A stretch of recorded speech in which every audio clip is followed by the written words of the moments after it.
Hello, I'm Sandra Patel Stewart, CEO of Transition Partners. And I'm Elly Nettleton, Managing Director.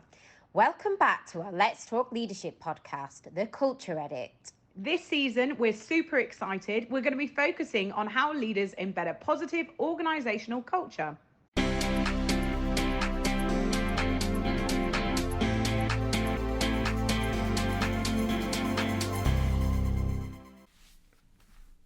Hello everyone, welcome to the Let's Talk Leadership podcast, The Culture Edit. So I am extremely excited today because on my sofa, not only have I got our lovely Sandra, I've got Zandra joining us, who is the CEO and co-founder of Panintelligence. Hello. Hello, thank you. Hi, it's so lovely to finally have you on the podcast.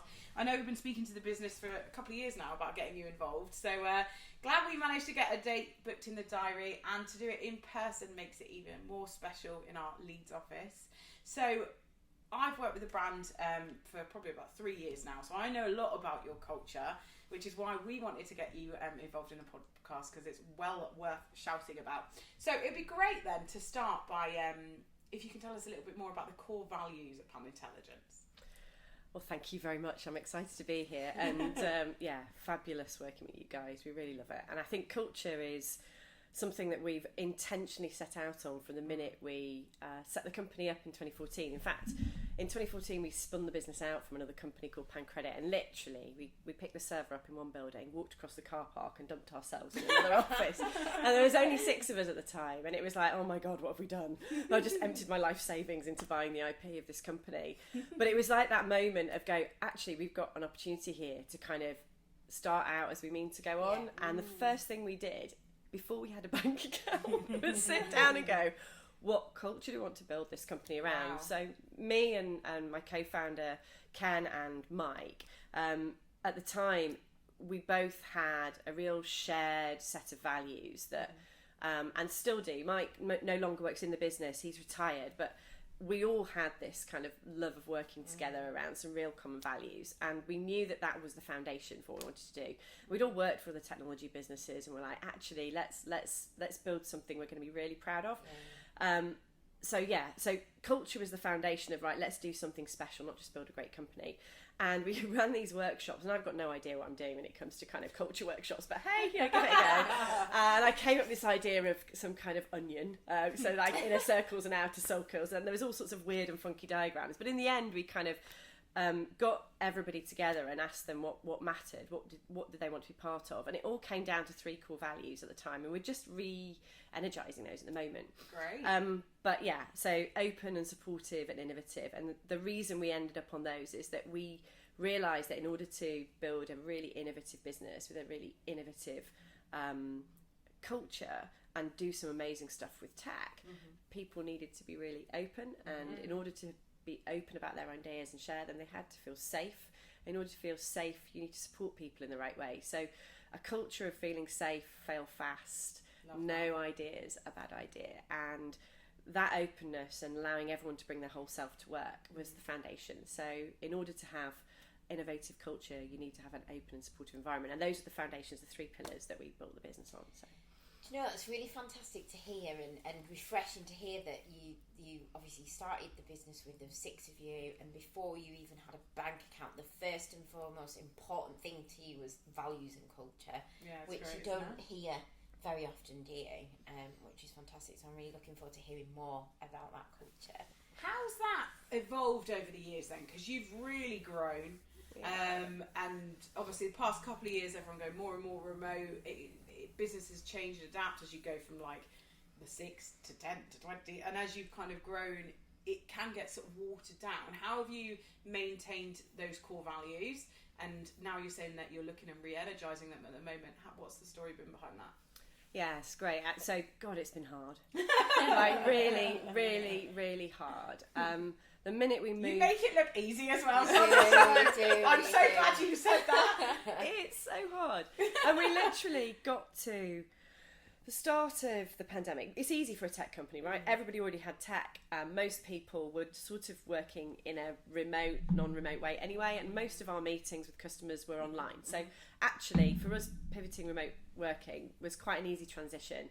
pardon the pun, in comparison to other companies that I know in different industries. So it was easier for us, but culturally we had thrived on this place and organisation where there was no kind of silos at all. So development and sales and marketing, that cross-organisational working, everybody's idea was a good idea into every team and department, that open culture, that we have all hands every single week where we go from how much money is in the bank account right the way through to, you know, everything that's happening across the teams every single week for an hour. It's been a complete discipline in our business, and we've done that from the day one, from So 6 people. everyone's involved. Every single person in the company. That's great, isn't it? Every week for an hour. And like I say, from what's in the bank right the way through to everything every team's doing. And we've done that, like I say, from day one. That's time back to that openness, completely. isn't it? Yeah, and as you grow, kind of keeping people involved and making those meetings feel interesting when you've got more and more people involved. And so innovating those, but then realising that actually there's other types of communication remotely that you need to do, because you're not in a business overhearing conversations going, oh, I heard about that, can I get involved? That becomes harder. And I think what we really found was we lost a bit of that energy across the business, that interoperational energy, where people started to kind of just be talking in their teams more because they were remote. And that was the bit that got hard. So we then brought in a number of cross-organisational working groups that were around kind of well-being, health and diversity. So we came up with Pi Shield, probably a little bit on the Avengers theme, a bit geeky, but that was all about helping people to, across the teams, to be engaged in an agenda that affected everybody. So mental health, well-being, you know, dealing with the impact of COVID, making sure that when we returned to work, people felt safe and all of that kind of stuff. And a whole range of initiatives. Then we built a culture club, which again was cross-organisational, which was all about how we do. So we did all these kind of secret banter, which is basically Secret Santa, but for Halloween, where we all send each other tricks or treats, and people were literally opening boxes with severed plastic heads in. I mean, it was really, but coming up with really fun things to do remotely that made everybody feel still part of that culture. Yeah. And then we've got a diversity and innovation group, and all of those are cross-functional. So they are about kind of getting everybody still to work across teams, but on things that matter to them at that point in time. So like I say, Pi Shield, Culture Club and our D&I group are all things that have emerged out of the remote working, really positive kind of things, and that's helped to keep some of that real energy across the business. But yeah, lots of things we've done. Loads. I love the fun side as well. I feel like every time I speak to someone in the business, there's always like a new fun event coming up. Like you do a lot of like themed parties and stuff like that, don't you? Love a bit of dress up. Like, yeah, everyone loves dressing up. You did one for Halloween as well, didn't you? Yeah, so you do it all the time. Any excuse. So return to work, when we reopened the office, we said let's have a party, and there was a conversation about a tiki bar before lockdown, and we've got this bit of land behind the office, and we said we'll build a tiki bar and we'll have this tiki bar in Eden, right, by the airport on an industrial park. Let's have a tiki bar. And then it never happened because of lockdown. So the first thing everyone said was like, let's build a tiki bar. Now, because we live in Yorkshire and the weather's not so great, let's build it. So we've literally built the tiki bar in the middle of the downstairs. And it's the centrepiece of the office. And then my CTO, Ken, said, I know. And then suddenly turned up one day and he'd built a whole gaming station. You know, I mean, you're probably too young, you two. But when I was a student, we used to play Street Fighter on the old arcade games, and that was I literally grew up playing Street. So he's put a whole new old games console, re-engineered it, built it into the tiki. I've got one for my son at home. He's got Pac-Man and all sorts on it. You've got loads of gaming machines at home, haven't you? Yeah, I mean, he's mad. So yeah, I mean, just making office somewhere that feels like home, and we've put like sofas downstairs, and we've made it just a collaborative workspace. The thing is, you spend most of your time at work with your colleagues, so it needs to be a fun, collaborative working environment. And that fun side makes it innovative because people share ideas. Because you're having a laugh, you're more like, you don't feel silly. No idea's silly, is it? And it makes that. No, when you've got staff prepared to dress as flamingos, you kind of break down a lot of barriers. And then I think it's all about letting people bring their whole self to work. We pride ourselves in, obviously you have a job description and role. You guys are in recruitment, you know that we will kind of, it's as much about who the person is it about their skills. In fact, it's probably more about that because we can teach people a lot, right? But we always say we build a role around a person, not a person around a role. So they'll come into our organisation and they will evolve. I've worked with strengths leadership for a long, long time. There's the Gallup Strengthsfinder, if you've ever heard of it, but I've done all of that training, and I take all of my managers and my direct reports through the strengths approach. And this is all about getting to the core of a person, you know, helping them to understand their strengths and their weaknesses. And what you do is you help people to play to their strengths, because when they're in their strength zone and they understand their weaknesses, it's easy for them to go, well, this is what I need around me so I can play to my strengths. So you build teams around different kind of strengths and allow people to evolve into the space that they can perform at their best to their strengths. And that's it. It's really getting to know the person and what makes them their superhero, right? And I believe there's all sorts of superpowers people have that haven't been unlocked yet. They just need the opportunity to kind of understand them and identify them. But there you go. Interesting. Absolutely love that. It's fantastic.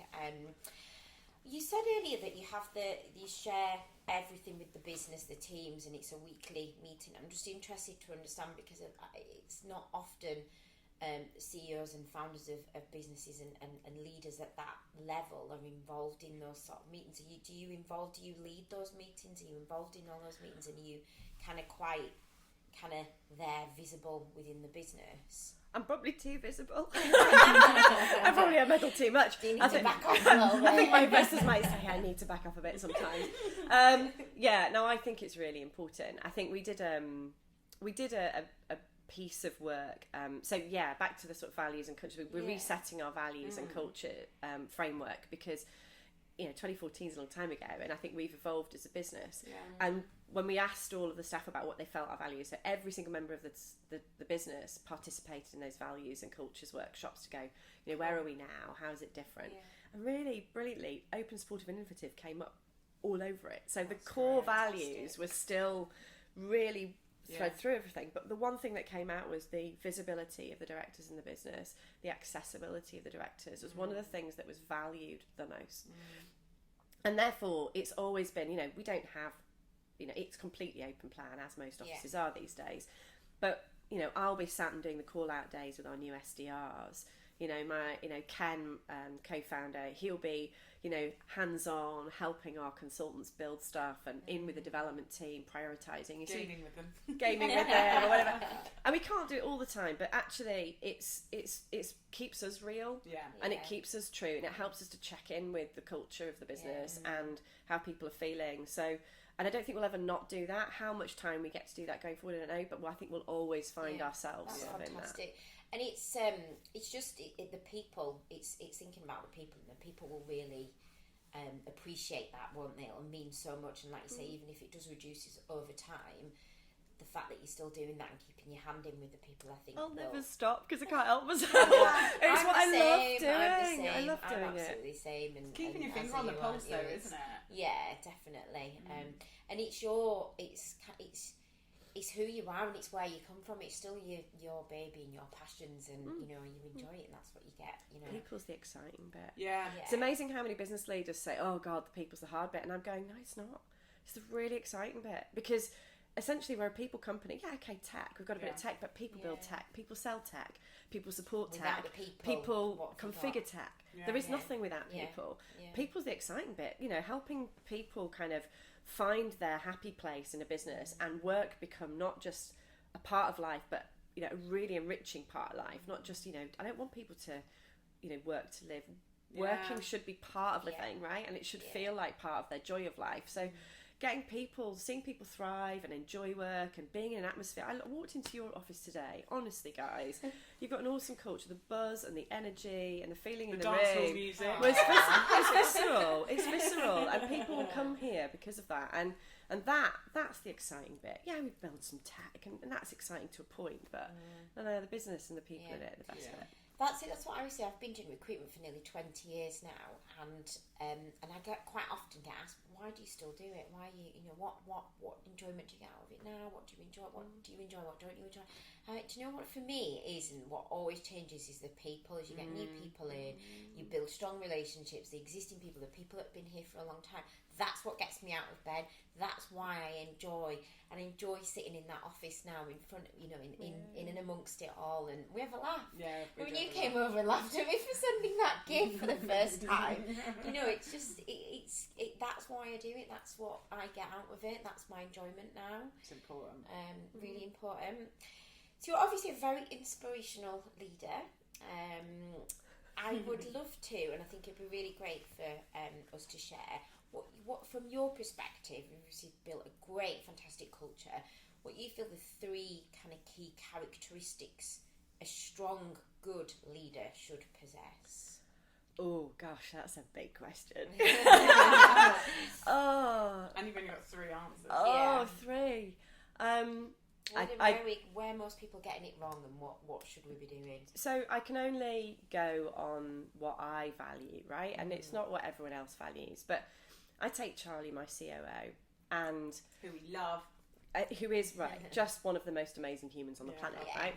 And when you meet someone and they go, she's brilliant. She is exactly what we need, but not just what we need from a fitting into the company, from a what she can do. It's who she is, right? It's who she is that matters. And if I was to just look at Charlie, it's really hard to reflect on yourself sometimes, but if I was to look at Charlie and go, what makes Charlie really special, what makes her amazing, this is somebody who is incredibly authentic and honest and true. Whatever Charlie says she's going to do, she does it, and she means it, and she cares.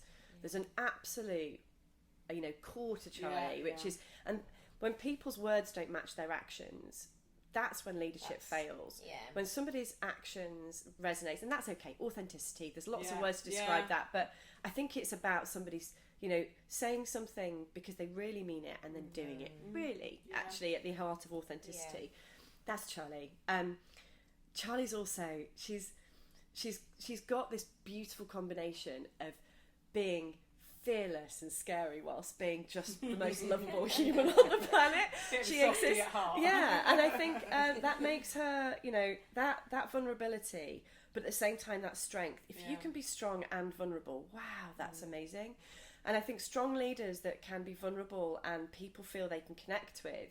So being authentic, honest, real, saying what you're going to say you're going to do, and then being strong but vulnerable. And women, actually, in my experience, can strike that balance better, find it easier than men. Not that men can't, I just think it's men don't feel like they've got the permission to be as vulnerable as women have, if I'm being honest with you. I think it's harder for men to feel safe to be vulnerable. I think women have more opportunity to be vulnerable than men do. I think it's harder for men in that regard. But I think that's a superpower for women that they should lean into and allow that vulnerability to kind of connect with others. Gosh, so that's 2. Lastly, I don't know. I think givers gain is something I say a lot. I think people that give before they expect to receive and trust that by giving out there into the world it will come back. I think that's a really great mindset and a great attitude to have. It's one I've lived by, that, just trust that the world will give it back to you, and it does. And give it time. So go out there, keep giving do the things that you believe in, do the things that you think are right, help others, enable others, support others, and it does find its way back to you. It does find its way back to you. And I think that giving to receive all the time is what I think is short-termist and short-sighted, and one of the biggest limiting factors in business today. Whereas people that go into leadership going, I'm doing this for a bigger purpose, and trusting the longer game, I think is key. Love that. And we do that a lot in our office, don't we? Like, we're always trying to put positive things out there because we're like, it will manifest and things will come back, and it's good. Good karma. You've just got to believe in that it will. Do the right thing. It will come back and it around. does. Yeah, it definitely does. It does. Definitely. I love that. And I love what you're saying about that, like, authentic leadership. I was chatting to one of my clients earlier in the week, and they were just, because I always like really open about leadership, and I always ask for advice and stuff like that. My clients are great. And they were talking to me about how, like, if you're vulnerable about it, but you're open, your team will always pick bits up for you, and they'll do it because they know that they want to be able to support, and they know that you're not going to be great at everything. You're going to drop the ball at some point, which we all do. And when you're burnt out more than... It's not even about dropping the ball, is it? We've all got our strengths and weaknesses, and right. it's about working together, and what we do well as well is balance and bring people on from different backgrounds, which I think is really important as well, because you get a completely different mix of skills and experience, and you can all work together. That leads us perfectly to talk about diversity and Panintelligence, so well done there. I think for me, it's always Panintelligence. Diversity is marathon, not sprint. It's a long-term thing that we're going to have to keep working at. But businesses locally, it certainly stands out to me that Panintelligence is one really at the forefront of that. And your attitude towards diversity, it always shines through. So I'd love to talk a little bit more about like the business and how like the ED&I piece is working for you and how that's going. I think in the tech sector it is super difficult right now. Even as a business and a leader who kind of goes out there and talks about it all the time. I mean, I run a network of 900 women in Leeds, which is all about, it's Lean In Circle, which is all about trying to enable women to kind of be the best they can be, lean into their vision of success and give them the confidence to get there. I work in, initiatives that support STEM and the pipeline of talent in the diversity of talent into the technology sector. I run a network called No Code Lab, which is all about enabling that digital skills gap, inclusion and diversity into the digital sector through no code innovation. Crikey, I sit on the Founders for Schools network, which is all about enabling founders to get into schools to inspire the next generation and be role models so they can see themselves in roles that perhaps they perceived were not for them. All sorts of things. So there is so many ways leaders can get involved in the D&I agenda, but it's slow and hard and it's not easy to change. So we suffer still, even though I'm really vocal, involved in all of this stuff, with getting diversity into our development teams. And yet we've probably done better than most, and we've got, we have, and we've attracted, because again, when you have diverse leadership, then you're more likely to attract a diverse talent pool. And we know that there's a lot of talk about, I don't necessarily believe quotas are great, but also quotas help in improving diversity at leadership levels, and then it attracts more diversity in the pipeline. So, have we got diversity nailed? No. And I would challenge that we still have lots of things we need to do. I'm really passionate about neurodiversity and not just kind of gender diversity and all of the other kind of, aspects of D&I, of which there are many, right?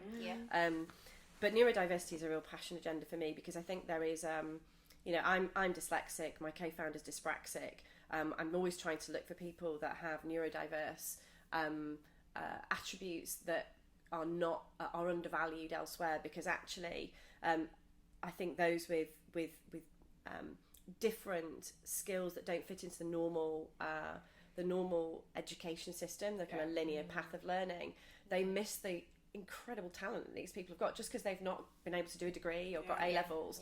Actually, they've got incredible talent and passion in an area, and an awful lot of people in the tech community are people that have different kind of skills because they're neurodiverse, diagnosed or undiagnosed. So I think there's a real opportunity there for us to kind of enable more conversation around that and enabling that.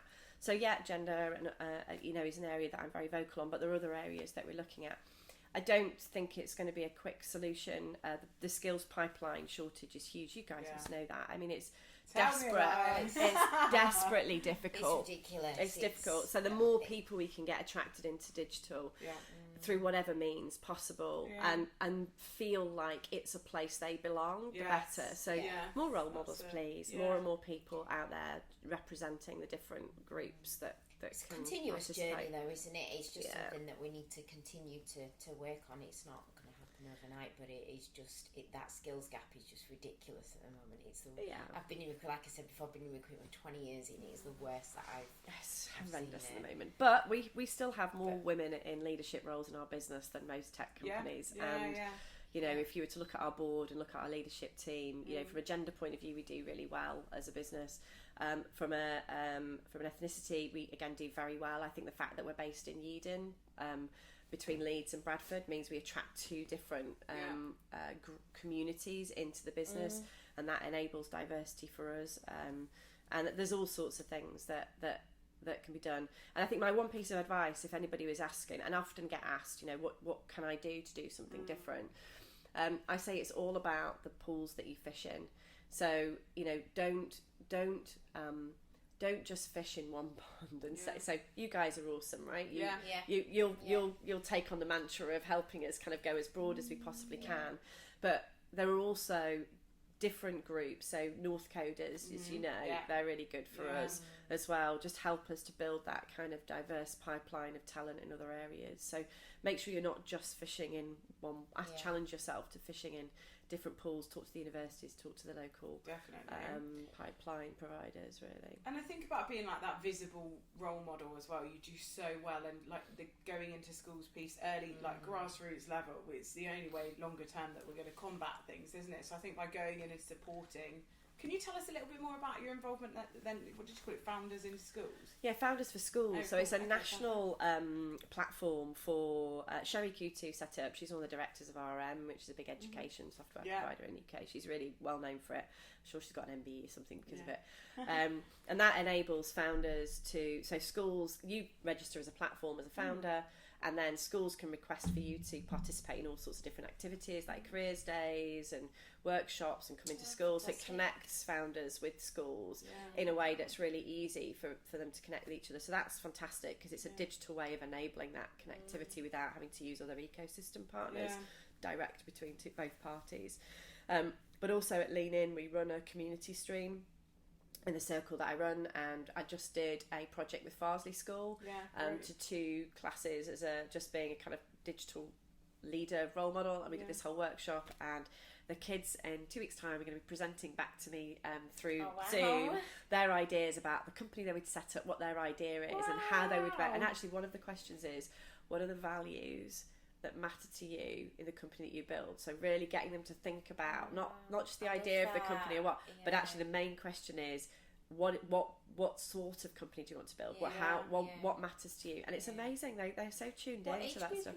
So this is Key Stage 2. So this is year 6 and year 5, I think. So basically they just before they go into high school, and then they go into sort of thinking about their options and this stuff. So really trying to get them inspired, because the problem with primary education is they don't start really teaching computer science you know, digital is much more classic curriculum, and then they get to secondary school and they start to get introduced to that. So I think it's a really good time to get them sort of exposed to role models. And so exciting to hear. Like, I'd love to sit in on those Zoom calls. That would be like really re-energising. I can't wait to watch their ideas. I really am. I'm really properly excited, and they are so You're funny. You're going to Dragon's Den on a It's so funny. They're so funny. They ask you brilliant questions as well. What car do you drive? Are you rich? But you know, and then the other question. But you know, kids are kids.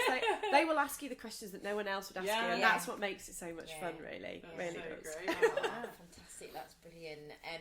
So it'd be great now to talk more about, to delve a bit deeper into the culture side around health and well-being. Obviously, particularly given the challenging 18 months or so that we've all had, there's been such a big shift in society where there's certain behaviours and illnesses and all underlying within health and well-being that haven't kind of been openly as discussed as much or supported as much as it is now. So I'd be really interested to hear more about how Panintelligence support health and well-being, any particular internal programs or new initiatives that you've implemented that have worked really well that other businesses might be able to kind of follow in your suit, really. Yeah, definitely. Employer assistance programs, quite a few of those. We're part of 2, and they're really just independent organisations that enable employees to go and have support and advice, so that, because sometimes it's difficult to talk to, if you're really struggling with something, you want to talk to your manager, and actually sometimes you don't want to talk to a HR person either. So we've got 2 EAP providers, and then I don't know if you've heard of Thrive. Yes. Is that the one that you looked at before? Yeah, I think I've looked at it. I thought you looked at it as well. Jodie, a Leeds-based business, so let's support local ladies. So we should do that. They've got a really great EAP platform, and again, they've been fantastic as well. So there's you know, like Local Pride and National Provider that we use. A local one because then if they want to have some one-on-one time, then it's somebody that can. It's nice that they're local. It's nice that it's local. Yeah, exactly. Face to face. Yeah. So that's a kind of independent kind of place for people to go when they need support around all sorts of different personal health, well-being challenges. We also have mental health first aiders, so we've trained, I think, 5 now. Do you know what? I think that's really hard because, again, it's really difficult for people when they're struggling to want to go to somebody in their business and talk to them. And I think it's quite a big responsibility for somebody in an organisation to be that mental health first aider. So I'd say it's probably been as helpful for the people going through that training as it is for other people in the business to go to them. Trying to get those people to talk to each other. We haven't cracked that yet. We tried that, didn't we? We tried that year before last, I think, and we tried it for about 6 months, and we had regular meetings set up. Like open space, in the diary. But like you say, it didn't really it just, and I think it's because it was all internal. I think it's hard when it's internal. Hard to open up to. It's the right idea, but I don't know that actually it's easy for people to talk to somebody else in the business that they're going to have to bump into every day, right? But if everyone can get trained in it, it's a really great... It's train everybody in the company. I think one of the best things we should do is just say, everybody can be a mental health first aider, but it starts with you. So actually, I think this is about self-help, right? And crikey, I don't know how many self-help books I've read in my life, right? But I think I've probably been my own therapist for a long time. But I think, it kind of starts with you. So if you can help yourself, you need to you've got to help yourself before you can help others. So I think actually getting everybody to go on it, to just start with them, would probably be the best way to go about it, as opposed to putting them under pressure to be the one to help others. So I've not quite got myself in a place where I really fully understand the best way to make that happen. Outside of that, we have also, so every Tuesday we buy breakfast for everyone, so that encourages everyone to come in on a Tuesday that wants to come in. So we provide like a big breakfast for everyone on a Tuesday. We have fruit, we have all sorts of stuff, the usual stuff really. But I think it's more about people feeling safe. And the one thing that I think is more important than all these programs and all the breakfasts and other stuff you provide is that somebody feels they've got someone they can go and talk to. So regular one-to-ones with their manager. Never underestimate the power of one-to-ones, and making one-to-ones not about task but about person. So the focus of one-to-ones, and we're just restructuring those around our new sort of framework for values and behaviours, because we want to make sure that we're attending to the person and just checking in with them first. Where are they at? How are they feeling? How is it going for them, the person, and then the work. And I think retraining managers and making sure that those one-to-ones, person first and then task later, gives that opportunity to just see if somebody needs some support. And it might be the manager's not the best person to help them, but at least we can start to identify where people need support earlier. And I think that's really important. And we've had a few cases this year where people have really hit walls, and we're not always the best people to help them. So it's giving them the support they need, but understanding what it is they're struggling with, and then consciously and actively going and getting that external support, which I think is more important than any of the breakfast and the stuff we do, really, if I'm honest with you. So they've got to feel they can talk to somebody. Although the tiki bar's fun. These are the tiki bar is very fun. The tiki bar is very fun, and don't underestimate Toasty Tuesdays. That's really popular as well, when Ken comes in and makes toasties for everybody. Does he? Ken makes toasties for everybody. So he literally goes, so sweet. I know, so You've got multiple toasting machines. Just literally, it's like, but just little things that make people smile. Exactly. Fantastic. And you said before, so quite interesting to understand how you've adapted to, I guess, kind of like the new ways of working, and whether you've gone hybrid, fully remote, or you've got a mix of two. And you said every Tuesday you do the breakfast every Tuesday morning, so everybody's in that day. How was the rest of kind of like, what does work-life balance mean? It's a good question. So Tuesday everyone's not in, it's whoever wants to be in. Okay. So we've not put in a mandatory return to work policy at all. In fact, we have lots of staff who've not returned at all to the office and may never, right? And we're working with them on their plans for what they need, right? Because I don't think any organisations have really worked out what this really means. So we've changed our flexible working policy to have core hours. So now people can choose. I think our core hours, gosh, I'm going to have to remember this, Charlie will kill me. I think it's 10 while 3, which are our core hours. Cut that bit if you're not sure. No, it is. No, I think it's 10 while 3 are our core hours. So we ask people to be present for making sure we're available to customers and everything else. But if they start early, leave late. So there's complete flexibility at the beginning and the end of the day, how they do that. But there's some just core hours, and that doesn't matter whether it's in the office or remote. It doesn't. That's just for everybody. And also, The office is open actually every day of the week. I'm in usually 3 days a week. In fact, Charlie, me, Ken are in at least 3 days a week, sometimes 4. It's part of that visibility piece. Yeah, That's and nice, to be there for other people. So we've had loads of new starters, Yeah. and actually it's really important that they get the opportunity to work alongside people to learn. Yeah. But it's not fair for us to expect other members of staff who are not ready to return to be there. Yeah. So we've got to be there, right? We've got to be there to make sure that we can onboard them into the culture and into the company. But we've had loads. We've got 30% of the company is in 3 days a week, which is not a huge amount, but it's not a small amount, and it's increasing all of the time. That means people want to be in, I think. Yeah. 'Cause in a lot of tech business, that's probably quite high in comparison to others. It's still mainly the commercial side of the Yeah. business. So it's Yeah. sales, Tech marketing. stuff. A lot of our tech team are still remote. Our Yeah. cloud team are in the office. A lot of our developers. But to be honest with you, I think it's been easier for the developers to be remote because they can just head down. And we were a very noisy office before. Yeah. It was very noisy. And most of them spent the whole time with just headphones on, trying to cut out the noise. So in a way, I think it's what works best for people. Yeah. So we're still working it out, but the core working hours and the complete flexibility around that I think that's really helped. How do you manage that work-life balance? Because you're here, there, and everywhere. If you asked my kids and my husband, do you know, it's never been easy. It's never been easy. I would lie if I said, oh yeah, you can have it all and it's fine. No, it's not actually. It's hard, and it's hard for everybody. You know, there are some mornings where you've just got all the stuff to do with the kids in the morning, make sure they get out of the house with all the stuff they need. And there's always things that happen, right? There's always stuff that goes wrong either side of your day. You know, your job starts when you wake up and it finishes when your kids go to bed. My kids are teenagers now, so it's a bit easier. But certainly when they were smaller, you know, it was hard. But I really genuinely love what I do. And I love working and I love my business. And it brings me so much joy that trying to make that balance work is worth it. Yeah. And I wasn't in the playground all the time at pickups and drop-offs, very rarely. My kids had to do a bit more after school club stuff than others.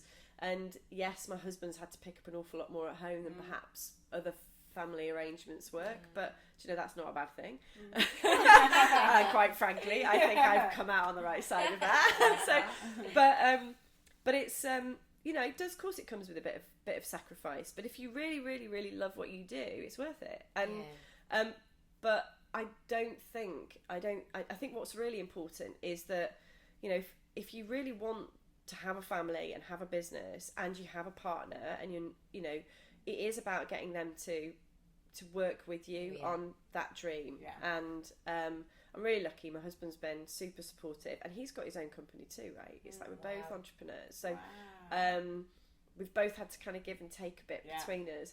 But my kids are super resilient. They're tough and they're brilliant. And that's what it creates as well, though, doesn't it? It Yeah. creates that, and then it instills that culture and those values into them as they're growing up as well. So they'll probably. I'm sure if you spoke to my teenage daughter, she goes, "Oh God, Mum's never here."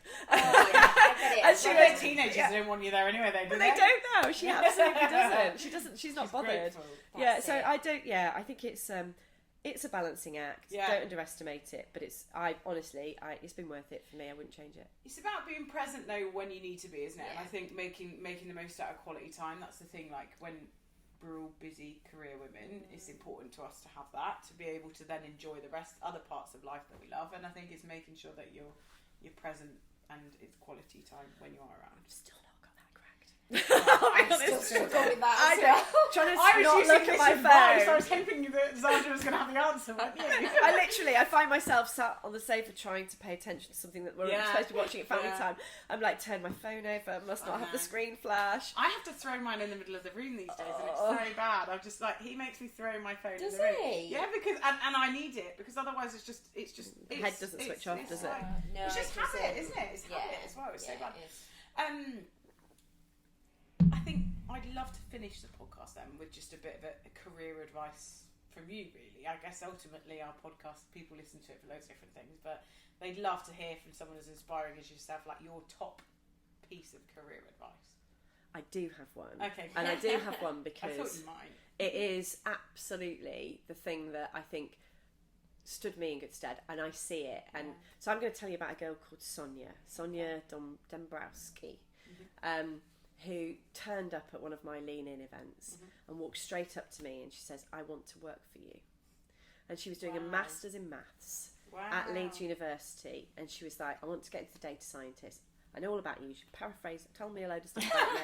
I thought, tell me about yourself. Okay, no pressure. And she was confident and knew what she wanted. And how can you say no? Love Sonia. She sounds great. Yeah, and I was like, yeah. So she came and did. So she came in and she worked and did a placement for us, and she was brilliant. And shy Bens getting out, right? Yeah. It's not about your CV. Yeah, absolutely. It's not about agree. your CV. When somebody walks up to me and they really want to come and do what you do or work in your sector, and they know about your business, and they've had the confidence to walk up to you and say, and you know what, you don't have to be the most confident person in the world. If you can't walk up to somebody, drop them an email. Do an email or a letter or how am I the CEO of Panintelligence? I'll tell you my story. Yeah. So I was mum, 2 kids, set up my business, Sales Cake, which is my first consultancy business, and advising and supporting startup tech companies. And I literally, both my kids were at nursery, so I had 2 under the age of 3, and I'd started a business, and it was just after 2008, big economic crash. I was like, oh my God, what have I done? Idiot. You're an idiot. And I was like, right, I'm going to make this work. So I put a pin in a map. I was like, I'm going to try and find every software business within a 5-mile radius of my house. And I lived in Carvely at the time. And I just looked, and Pan Credit, which was the business that I pitched myself into, was 1 mile up the road in Eden, and I lived in Carvely. So I found out who the CEO was, a guy called Peter Constance, on LinkedIn. I was a trustee for Leeds Rugby Foundation at the time, helping with kind of grassroots rugby and getting involved in schools. And he, Pan Credit, sponsored Jamie Peacock, who was currently at the time the captain of Leeds Rhinos. An absolute Leeds legend. Leeds legend, totally. So I was like, oh, there's a connection here. I'm going to use that. So I just LinkedIn messaged him and went, hey Peter, I'm Zandra, this is what I do. Could I pop in and have a coffee? Told him about his business and the fact that we had this connection with Leeds Rugby. And he just replied and went, sure, come in and have a coffee. And I went and had a coffee, and he went, actually, I've got this product called Panintelligence we're trying to get off the ground. This guy called Ken who's just built it, and I don't really know what else we can do with it. Do you fancy coming in and helping us sell it to some more people? I was like, sure. And I just started helping them take it to market, and then I had the opportunity to buy the product with Ken, and then now I'm the CEO of a company that's really growing. And all I did was just say, I really want to come and work with you. Yeah. I really get it, what you're doing. And actually, you're 1 mile up the road. It's really easy for me to pick my kids up from nursery. So selfishly, it was very convenient for my personal arrangements. But shy Bens get notes. So I think just because someone's got a job title like a CEO or director, don't be intimidated by them. We're really normal, really human. We've all sat there kind of wondering how on earth we've got to where we've got, and we're all feeling imposter syndrome. Everyone's winging it. So please just walk up to us, and if you really, really want to come work with us, just ask. Yeah. Just drop us a note, or go and speak to transition partners. I ends it nicely. Or speak to transition partners. But genuinely, just ask, because you'd be really surprised. That confidence of wanting something is more important than what's on your CV. I would be surprised if Sonia didn't end up in your sales team. That is so lovely to hear. It was an absolute pleasure having you on the podcast. So thank you so much for taking the time out of your busy schedule to sit with us today. We've loved having you on. If people do want to reach out, now you said that, you're going to get loads of people getting and I love it. You're going to get so many people reach out to you, because literally you have come across I'm so inspired. I don't know about you, but I'm like proper wearing to set up for the day. Get her on the phones. I was having a bad start to the day, actually. It just got so much better. There we go. So if people do want to reach out, Twitter, LinkedIn, what's best? Do you know what? I love LinkedIn because why do I love it? It's really easy for people to drop me a note, me to quickly reply and set something up. But Twitter also, but LinkedIn's my favourite, and also I can have a little bit nosy about them. So that's what I also like about LinkedIn. So I can find it. So do just find Zandra Moore. Fortunately, having an unusual name, so it's just Zandra Moore. Type it into LinkedIn and you'll find me. And please do, and I'll definitely reply. Thank you so much for coming on. Fantastic. Thank you very much.